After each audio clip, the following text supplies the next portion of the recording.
Greetings, everyone. Pete Pardo here from Sea of Tranquility. Welcome to another episode of What's Hot with Sea of Tranquility. It's Wednesday, new review day here on the channel, the first new review show of 2024. And I have as my special guest, Mr. Tim Durling from Tim's Vinyl Confessions. We're here to talk about his brand new book, Down for the Count, the Y&T album review. What's happening, Tim? Happy New Year. Thank you, Pete. Happy New Year, and thanks for having me on. Honor to be the first What's New of the year, and Yeah. yeah, I mean, the response to the book is really good. I mean, you took part in it, Martin, and a lot of other cool people, and yeah, I mean, I'm blown away at the response. To be honest with you, it continues to sell really well. I think it's a combination of you've got a lot of cool people helping out with the book. Not trying to toot my own horn here, but I was honored to be asked to work on this. And it's a band that a lot of people really like, and they don't get enough attention, I think. And I know when you and I talked initially about you doing this book, that came through loud and clear is your love for Y&T, and you wanted to find people who had a similar love for this band that is criminally underrated, I think, and overlooked in the history of hard and heavy rock and metal, right? I mean, it's just so many people like them, but nobody ever talks about them. I mean, is this correct? This is the first ever book on Y&T? I would assume so. As far as I know, Pete, no one has come to me and say, well, actually, there was a book in Japan that came out in the mid 80s. As far as I know, this is the first book that's dedicated only to one band, and that one band being Y&T. And I'm very proud that it was me. It's a shame that it had to be me, but somebody had to do it. I mean, this band's been around 50 years now. They're celebrating 50 years. And I think every band celebrating any kind of milestone, you should have a book Yeah. about you. Yeah. And again, this book, so for everybody watching, this is a book about the albums, right? I mean, in a book like this, you're obviously going to talk about the band's history here and there as well, but this is more about celebrating all the great albums in the catalog. And I don't know, Tim, if you want to go a little bit more in depth on how you chose the panelists, who they are, and how you chose which albums that they would be discussing. So I think that's a kind of a cool concept in itself.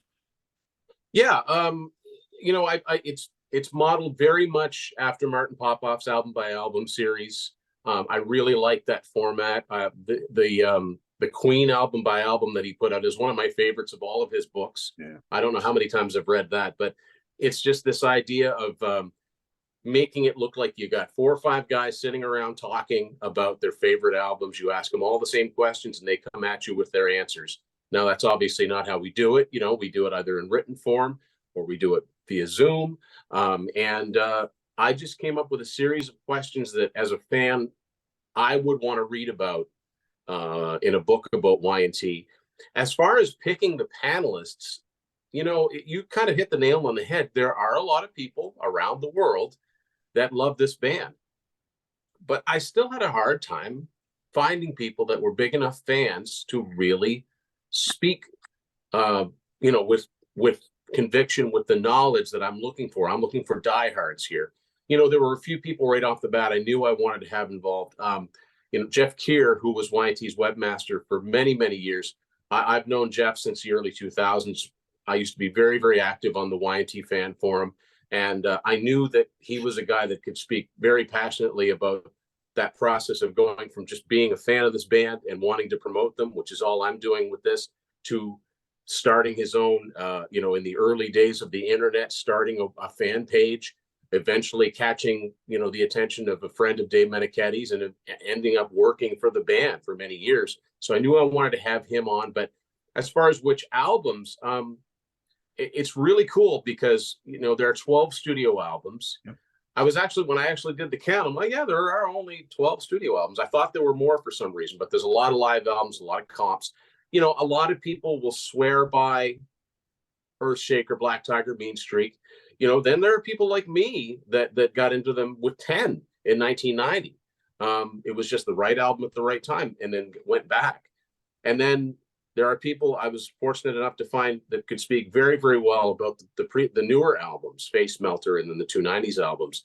So yeah, I a lot of times I'm like, at first I was like, what 3 albums would you most like to talk about? And those people would come to me. And then as those puzzle pieces started to come into place, Then I would come, somebody would say, yeah, I'd like to be in this book. I said, well, here's what I've got left. There's 2 or 3 left. Which ones do you want? Or, so that's kind of how I went the selection process, went about that. And yeah, everybody that contributed just knocked it right out of the park, and some really great insights and some things that as a longtime fan, I didn't know about reading about, or I'd never thought of that way before, or I'd never thought of how one song sounds like another song, or reminds me of this, or I think this band took from this song, that kind of thing. And it's, yeah, getting back to what you were saying too, criminally overlooked and underrated.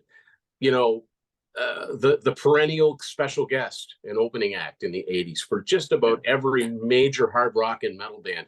They were versatile enough. They could open for AC/DC. They could open for Heart. They could open for Motley Crue. They could open for Metallica. All of these different bands, they had that versatility. They could be really heavy. They could be really melodic. They had their pop side. They had their bluesy side. I just have always thought that with maybe high-powered management and a better rock-oriented record label, this band should have been way up there with the biggest bands of that era. They had everything it took to break through at different points in their career, not just once or twice. They all of the ingredients were there. And it's like, I read a quote from one of the guys, I don't know if it was Dave or Phil, that said, look, we goofed. We thought the music was important, Yeah, and one of the great things about a lot of the questions that you presented to us, us panelists for this book, was this whole concept of what, in our opinion, could we have changed along the way to perhaps turn that tide around a little bit for the band, whether it be album covers or choice of producers, or too many ballads, not enough ballads, all that sort of stuff. So that came up, and it's cool. For me, it was cool to read not only the chapters of the albums that I took part in, but all the other ones, because these kind of themes pop up throughout the entire book, throughout the entire discography, about why maybe this wasn't the right album for this time, or maybe that album cover didn't really fit the tone of the music on the album, and how should they have done it better. Talking about things like logos, right, and the name of the band, and choice of sequencing of the album, all that sort of stuff, how it all comes to play. And when you take a look back, and I'm not saying that Y&T are done recording new music. I have no idea. I guess you might know better than me if there's been any. I don't. I'd love to be able to be in a position where, like, what, I got to do a new edition of this because there's another album, but I don't know. Yeah. So it's just, but it's a really interesting catalog, and a really interesting band when you look back on how many really strong albums there are, and great songs and great playing and all that, and it just never quite clicked with the masses for some strange reason. And that's like the question a lot of us Y&T fans have been asking all these years, like, why not this band, right? It's like they always seem to be there in the mix, but it never took off like a lot of their peers and contemporaries did. I don't know why. I don't know why. Well, you talk about the whole Wayback Machine thing, and to do it again, I would have gone back to let them have the 270s albums on London, As Yesterday and Today, the full name.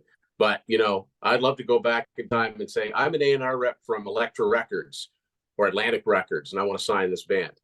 A&M Records, I mean, I'm sure they did a lot of things right, but they weren't a hard rock heavy metal label. A&M might have been just the right thing for a band like Styx or Supertramp or Nazareth, but for a band that's competing with the hard rock acts of the day, yeah, they got the ads, there was promotion done. It just never seemed to, they weren't always in your face in the magazines. You'd find an article here or there. And going back and looking through old back issues of Circus or Hit Parade, you'd see them mentioned. They were, like you said, they were on the peripheral, but they should have been on the forefront. And yes, it's a confusing name. If you weren't there from the beginning to know what it stood for and what it meant, it does have a ring to it. But when you don't know, you might think, well, is that a duet, or is that a duo, or what does it all mean? There was that certain amount of cognitive dissonance that might make you want to go, yeah, I don't think so. why didn't they make it? It's very easy to look back at a band that did make it and say, oh, they had the right marketing, they had the right album cover designer, they had the right song at the right time. Y&T had all of those things in place, but there was just that extra push to take it beyond. And to me, when I listen to an album like In Rock We Trust, which is their biggest selling album, it might qualify as a gold record if there was a re-audit done, which personally I think Universal owes all of their artists that. Yeah. After that fire, but that would be the closest one, maybe Mean Streak behind it. Those seem to be the two most common ones. Yeah. When I hear an album like In Rock We Trust that came out in 84, to me, it's just a perfect sounding album for 1984. There are songs that would get played on, Headbangers Ball. We're talking about MTV. There are songs that could get played on AM radio. They struck that balance very well. They had it by then. I think by then Dave Meniketti's voice had gotten, to a new peak, like a really, really strong lead singer. There is something there wasn't a main front man. Dave was the lead vocalist and the lead guitar player. You don't see that very often, but all of these things it's as fans, we're reaching out and saying it must have been something, because it wasn't the music. There are so many points in their career where they should have broken through.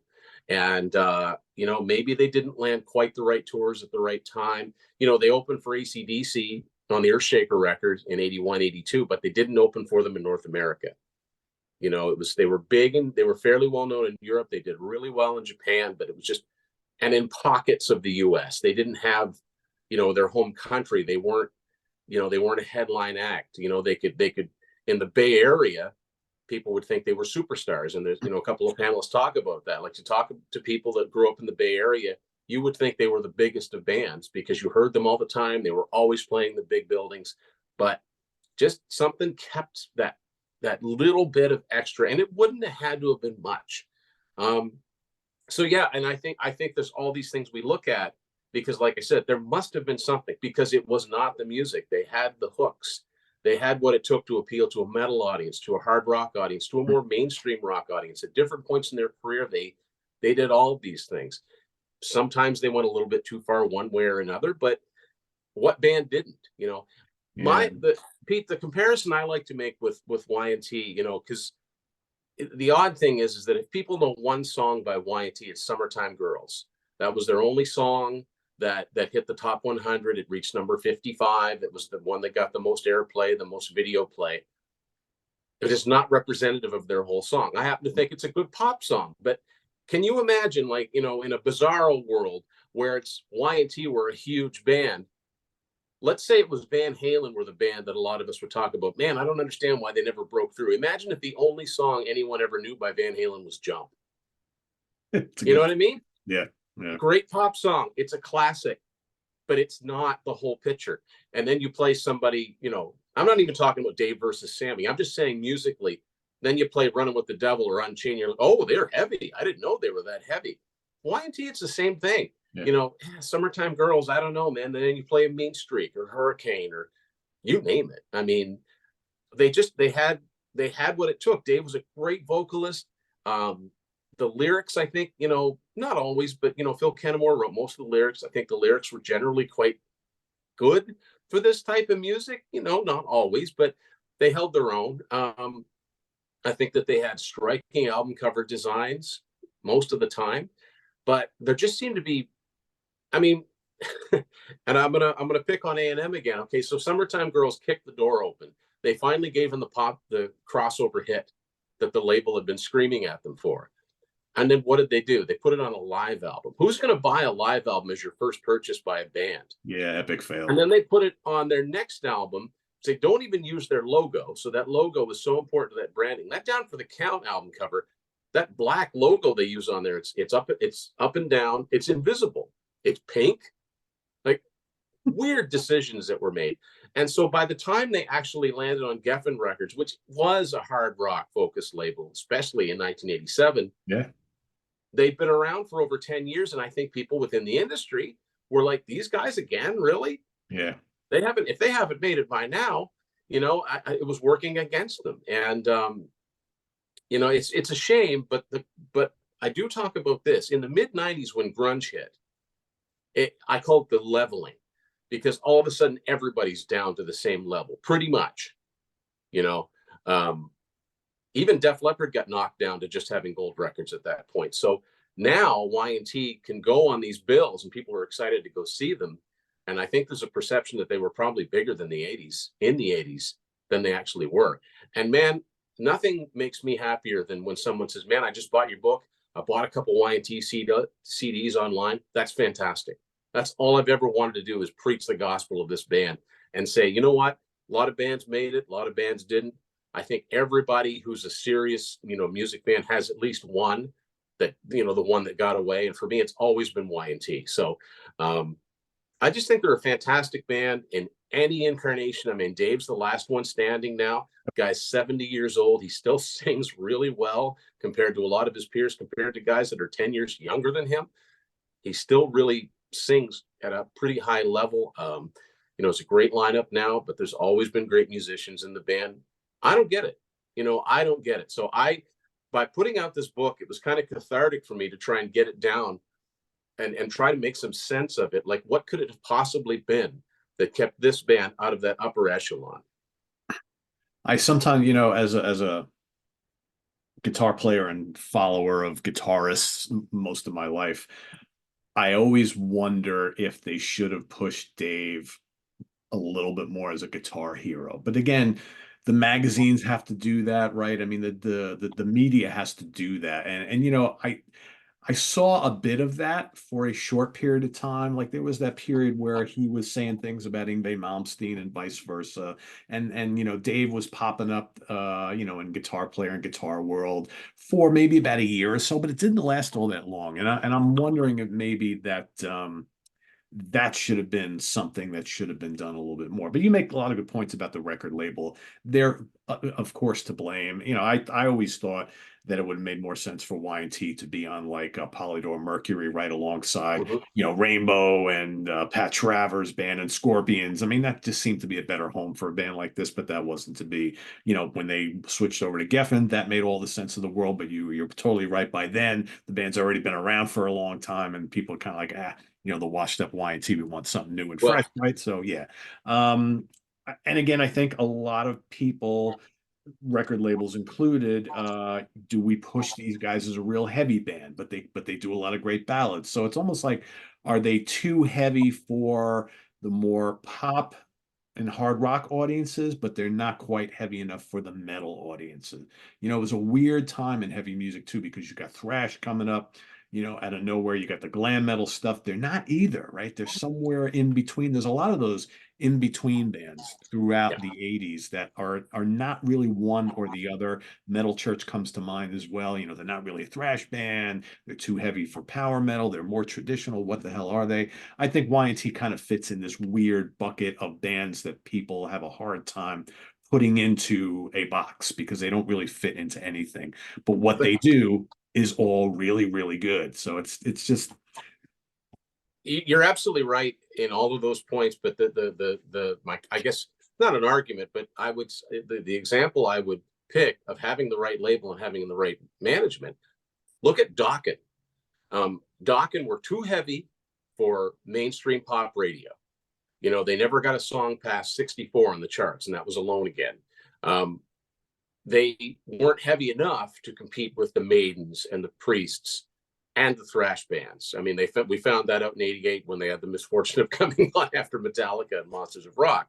Yet they had 3 straight platinum albums and a gold live album after they'd broken up. I have to think it was Elektra Records and Q Prime that kept them out there, got them on the right tours, got them the well, there you press. I have mean, it. Got them on the so right tours because they were so opening they for. kind of occupy a same, they were in this middle ground. And again, Y&T, they were firing on all those cylinders. Someone that, one of the great points that were brought up is by our mutual buddy Stephen Reed in the Contagious chapter. He brought up a good point that I'd never ever thought of before. In 1987, they put out Contagious, and I thought, that should have brought them that long-awaited successful album like it did for Whitesnake and Aerosmith. And Stephen brought up such a good point that I'd never ever thought of before. Y&T had never gone away. Whitesnake were pretty much a non-entity in North America until Slide It In. So when they hit the 1987 album, it had the promo, it had the videos, it had the songs, they had the image, the band assembled for the videos. Aerosmith were like returning heroes. Yep. You'd maybe heard about them, but now they were back. Y&T never went away. And, it kind of seemed like, well, wait a second, a few albums ago, they were much tougher looking and sounding. Now they're completely glammed out. What's going on with this band? It made them look like scene chasers. And I'd never thought about that before. I'm like, that's brilliant. It's the identity crisis thing, right? I mean, Yeah. for sure. Yeah. And I honestly don't think that Y&T, to go back to the Dokken thing again, Dokken were pushed a lot with their image as well, because a lot of bands were really pushed, whether it be in the magazines or in videos. You knew who the guys in Dokken were, you knew what they looked like. George Lynch was really pushed as a guitar hero. Yeah. Oh yeah. Way more than Dave ever was. And I think those factors have a lot to do with it. And I think a lot of people were just kind of like, I don't really know who the guys in Y&T are, because that whole image thing was not, they didn't have the Don Dokken like front man. They had this guitar player who also sang, who's really good. That's but right. Yeah, you didn't have the Tyler Perry. Yeah, exactly. You didn't have Klaus Meine and the guitar players and the Scorpions. Like, you had one guy and doing both, and it maybe in the press got watered down a little bit. I mean, people who knew how great they were. I mean, look, Ronnie James Dio took Dave and said, I want this guy to sing on the Hearing Aid song. And he's the first guy to sing after Ronnie himself. And he does the great ad libs at the end. But it's almost like, what are we going to get him to do? I want him on the song. Do I want him to sing, or do I want him to be one of the soloists? I think they made the good decision to have him sing. But so you've got him singing on this. I happen to like the Stars single. I know it's, I love it. I think it's great. Today's standards. I really wish it would get a reissue. But anyway, I like it for what it is.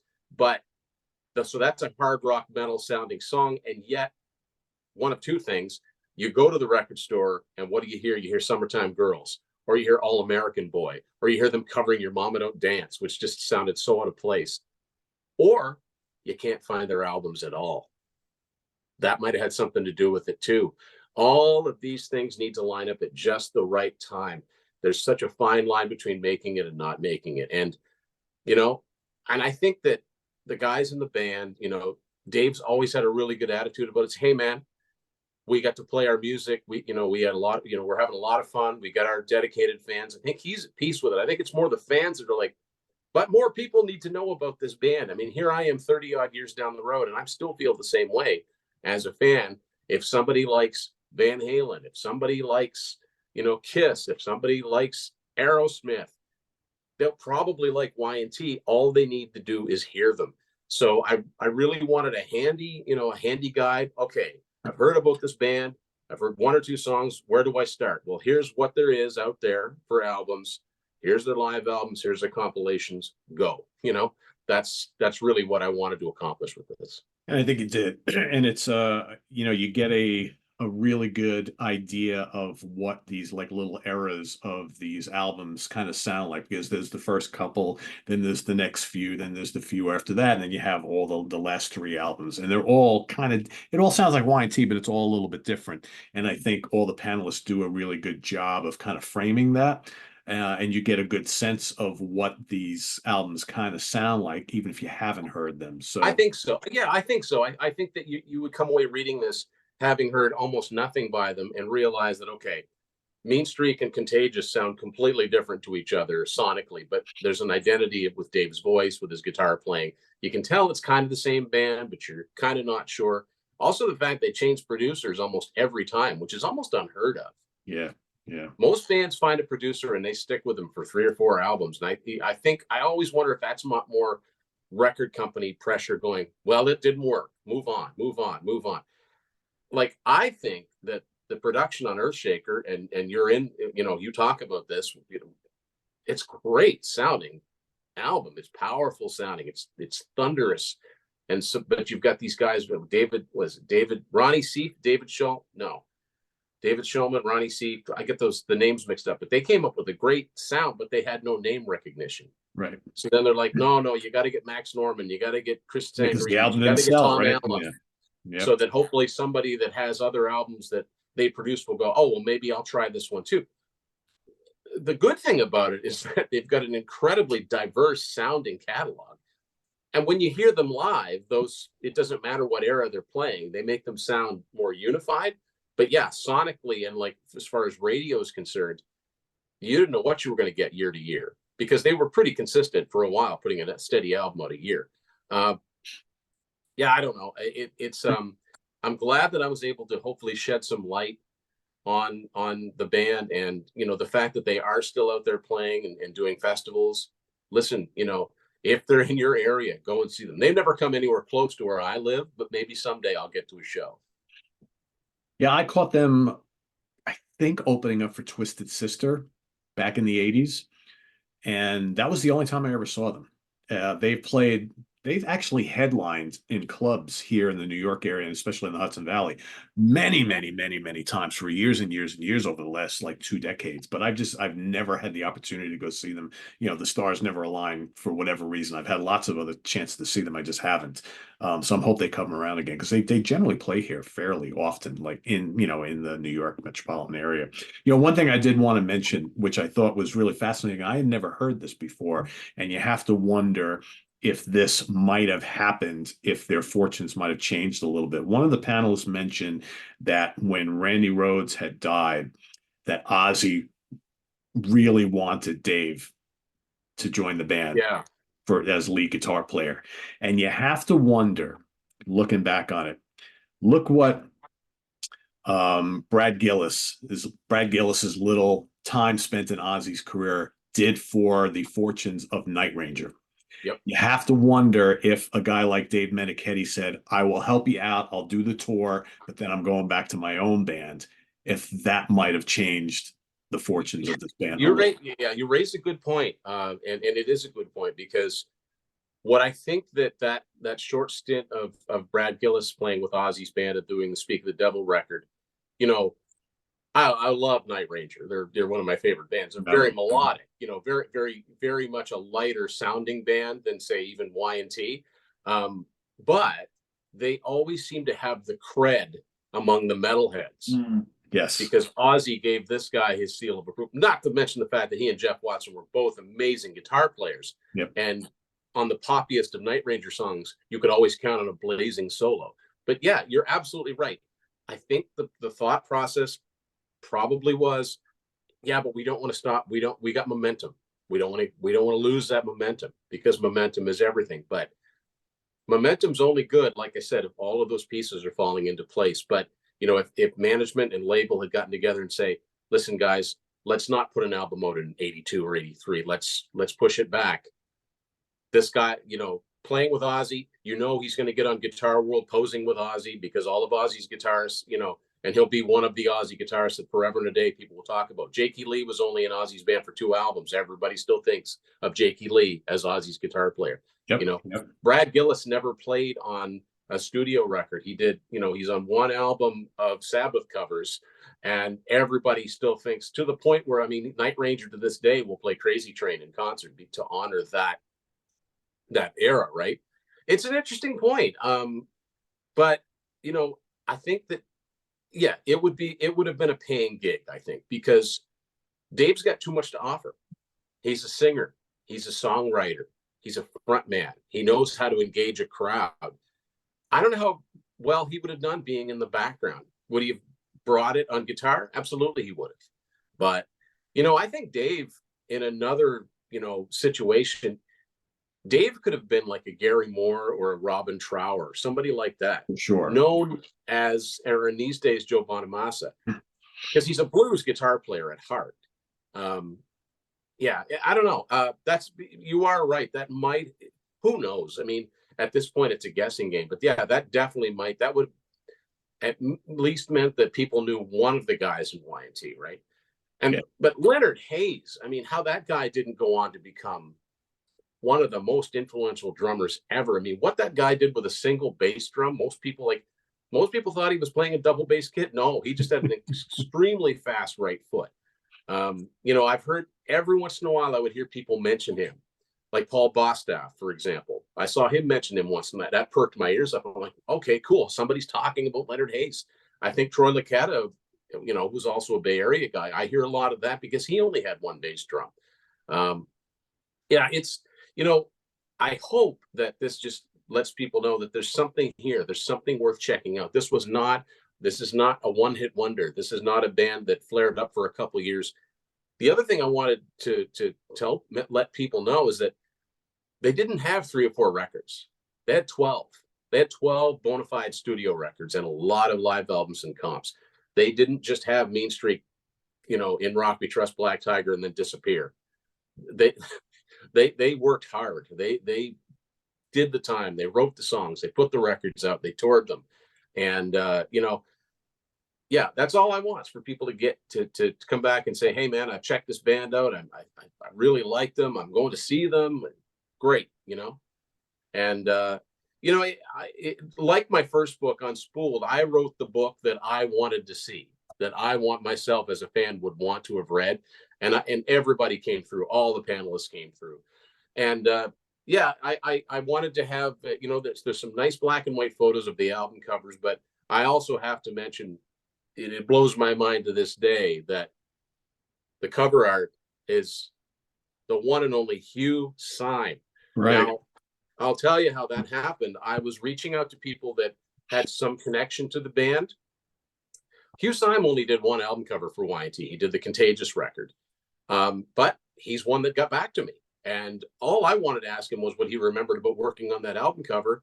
That turned into him saying, hey, have you got anybody doing a cover for this? And I'm like, is Hugh Syme saying that he wants to design an album cover or a book cover for me? Like, I mean, if I wasn't already an enormous Rush fan, that would still be a big deal for me because there's so many albums in my collection that Hugh did the album artwork for. And he came through with this gorgeous steampunk looking album cover. I had an idea in mind and he kind of talked me out of it. I said, hey man, you're Hugh Syme, do your thing. He came back with this and I couldn't be happier with it.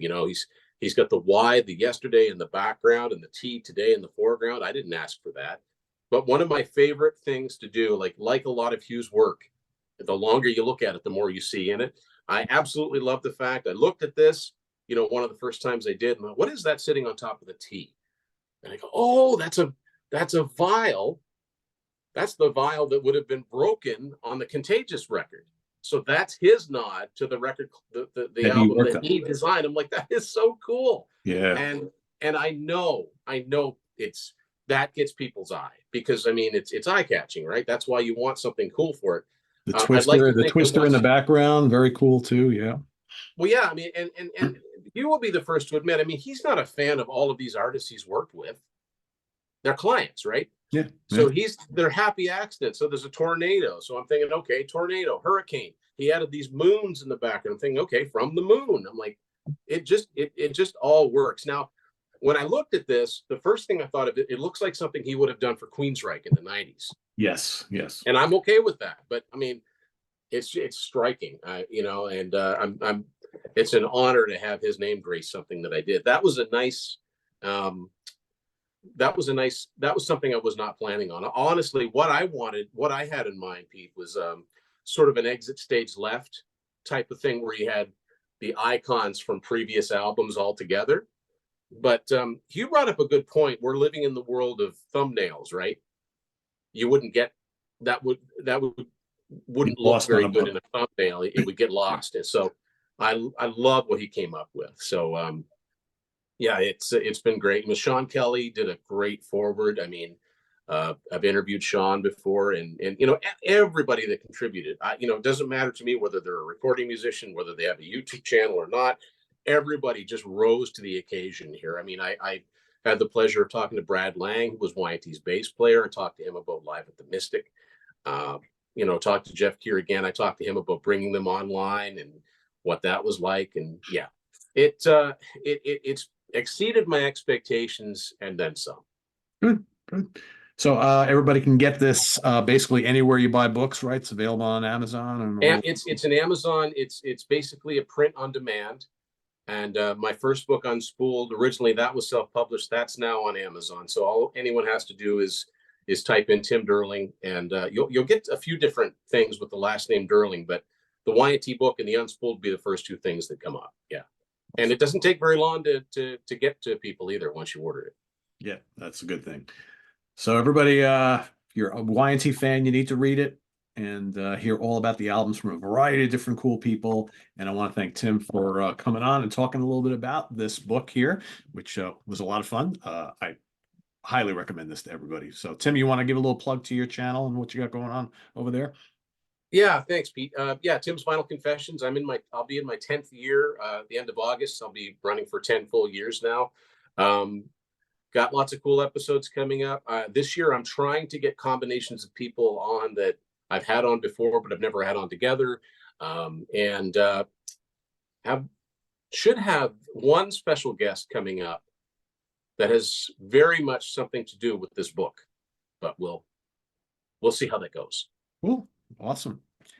I am also celebrating 10 years in September for Sea of Tranquility, the YouTube channel, even though the webzine's been around since 2001. So yeah, we both got 10-year anniversaries this year, right? Very cool. Yeah. Awesome.